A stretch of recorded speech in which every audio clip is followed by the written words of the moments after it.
Welcome to Free Range Sailing. Join us as we sail around Australia, visiting its wild places in our 30-foot, 50-year-old sailing boat, Marul. Living off the land and sea while sailing a yacht that costs less than a new car, We show that it's possible to have big adventures with a seaworthy boat on a very modest budget.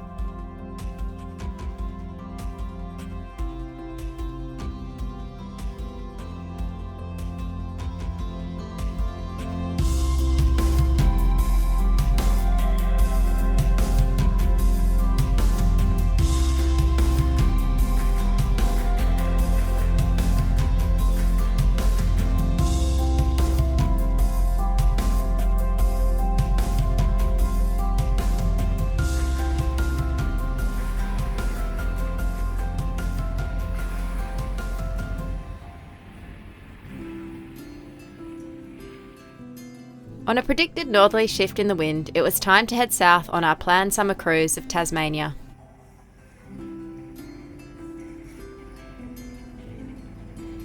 In the calm conditions, the smoke from ongoing bushfires made for bad visibility, and we had to keep an especially good watch for small craft out fishing.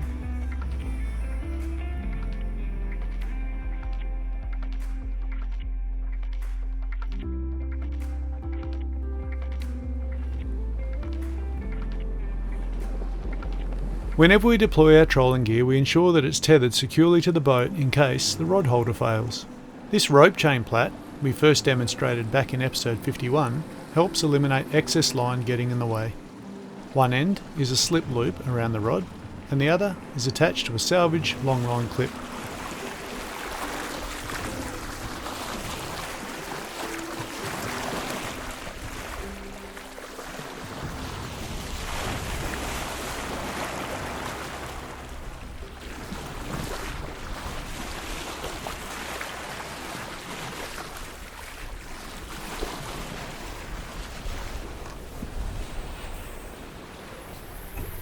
So we're continuing down the coast now. We don't know whether we're going to pull into Eden or go straight into the Bass Strait. And what we'll wait on is, at the moment, we don't know how this high is going to interact with the next one, whether it's going to pump a quick southerly up the coast or not. So as we get a bit closer to Eden, we'll make a call. We might pull in there or we might not. But at the moment, we've been reefing our head sail and the mainsail. We're running wing on wing. We're going downwind again. It's just the usual thing that we do at the moment. And where we've moved the winches, we moved the winches from out of the cockpit and up into the mid deck there when we're in Sydney. We've been doing that and it's worked really, really well. Just where the placement is, it's not. There's lots of space, and the best thing is that when you're doing it, you can sit down. Everything's within reach. You're safe on your bum. With your feet on the ground and your bum on the ground, that's definitely 3 points of contact, and it's really stable. You're nice and low. So getting a reef in it's become really much easier and a lot safer. And because it's a lot more direct, it's coming down through a jammer and straight to a winch, we found that we've eliminated a lot of the friction. So there's a lot of benefits so far that we've achieved out of it. We've got a clutter-free cockpit, or under the dodger here, which is really, really nice. Good for your mental state to be in a less cluttered environment. But up there we've lost some of our friction, and it's really safe. You can reach everything. One person's just back here in the cockpit on lookout, handling the steering. The other person's just doing the job, and you can do it all one person. So pretty happy about it. And again, every time we go wing on wing, the wind boosts and we end up doing somewhere between 7 and 8 knots, so that's what we're doing. Looks like we're going to get in earlier than I thought again. I've got to start rethinking things.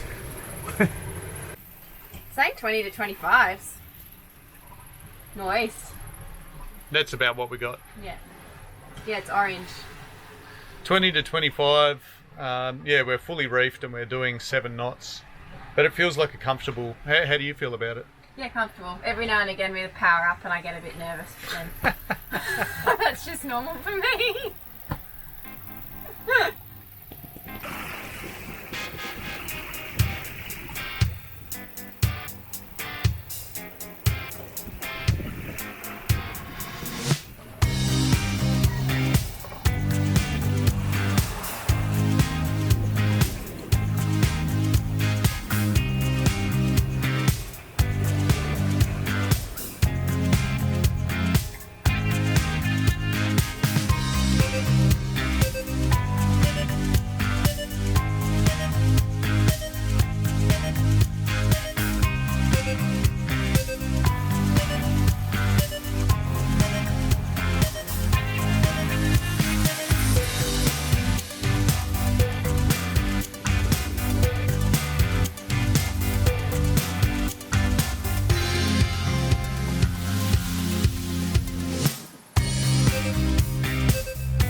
So the northerlies failed around about 10:30 last night. They were completely gone. So we had the motor for a little way through the night, and now as the highs moved over, we've got a little bit of a low just down off the bottom of the state, and it's generating a southerly straight up the coast again. You know, those pressure systems are moving so quickly, so we almost made it. But at the moment we're copping a I wouldn't say a strong southerly, probably about just under somewhere between 15 and 20, you know, on the gusts. So we're reefed and we're close haul. We're trying to make it just into the bay under Merimbula, and we'll just wait for this south to pass, and then it's going to shift again north relatively quickly, probably within half a day or so. The only problem is, because it has been northerlies we've been sailing, most of these are pretty much open roadstead anchorages on the New South Wales coast, so we might have to wear a little bit of northerly swell. We'll just see how things go. Ready?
With the mainsail reefed and set for maximum twist to depower, it was time to reef the headsail and get Marul back on her feet.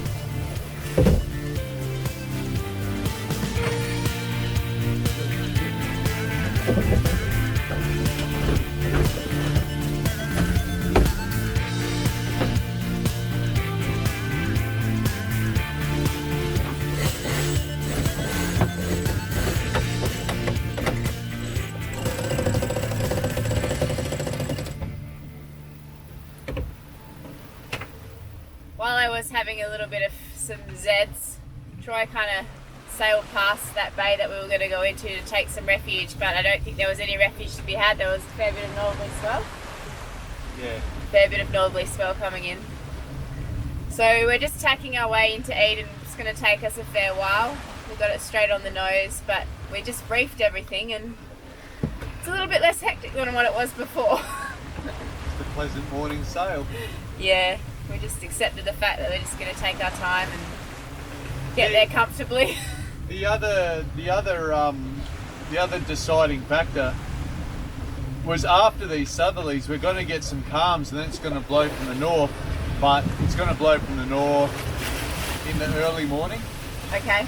So if we were down in Merimbula, we'd have to get up at midnight and go up to the northern bay. Yeah. And that northern bay would have this southerly swell pumping into it anyway. Yeah. So yeah. So Eden's like an all-weather anchorage. You got to move around, right? You can move around the bay to get to most shelter. So we'll go there for some rest.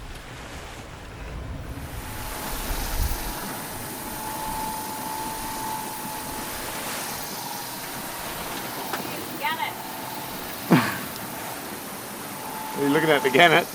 Yeah.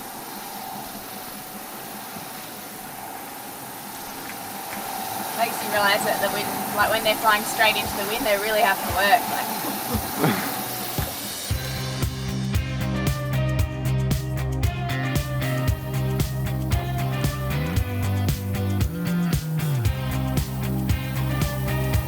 Back to the seat.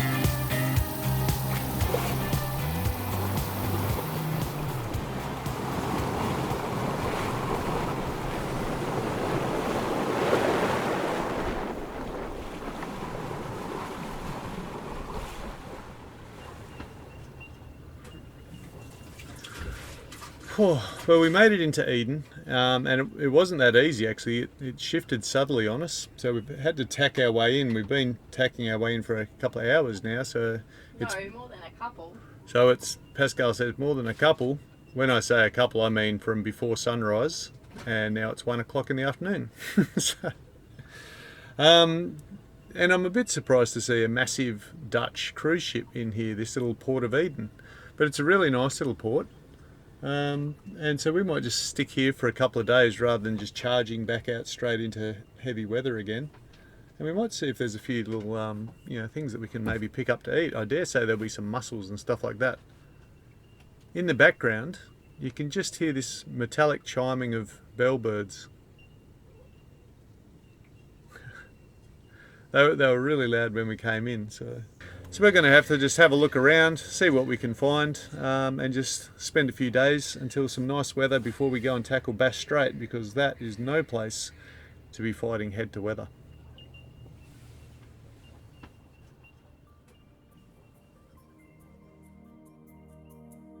As the strong winds arrived, it was a pleasure to watch these professionals manoeuvre such a large ship in perfect control.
Well, we just got a big haul of mussels from the Navy wharf here in Eden, and we're cooking them up.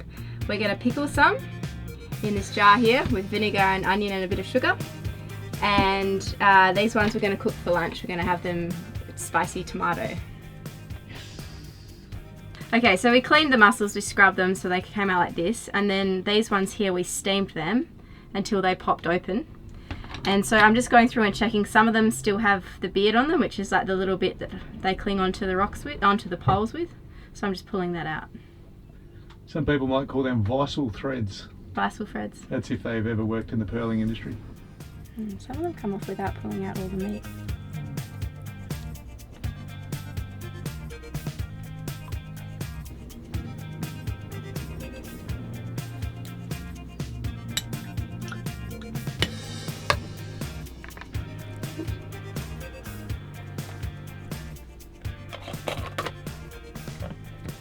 So we've got some pickled mussels there, and they've gone into the fridge. And so we've just got a couple of handfuls just for chili mussels for lunch. At the moment here, the galley smells just like sautéing onions. There wouldn't be chili mussels without. I almost forgot the chili.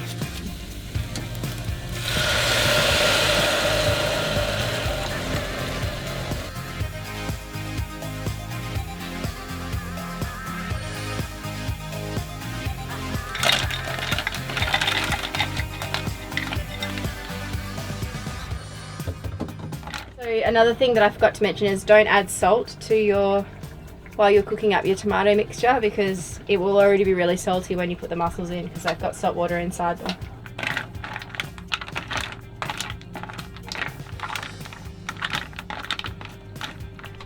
Alright, I just stirred some parsley through and they've all opened up, so they look pretty ready.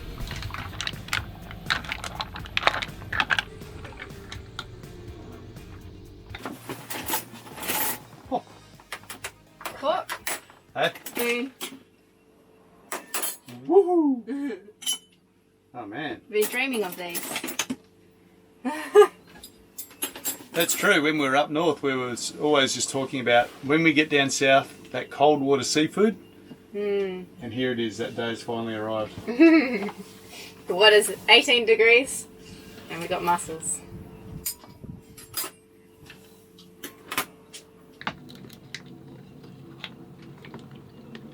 Yum. Worth the wait? Mm-hmm.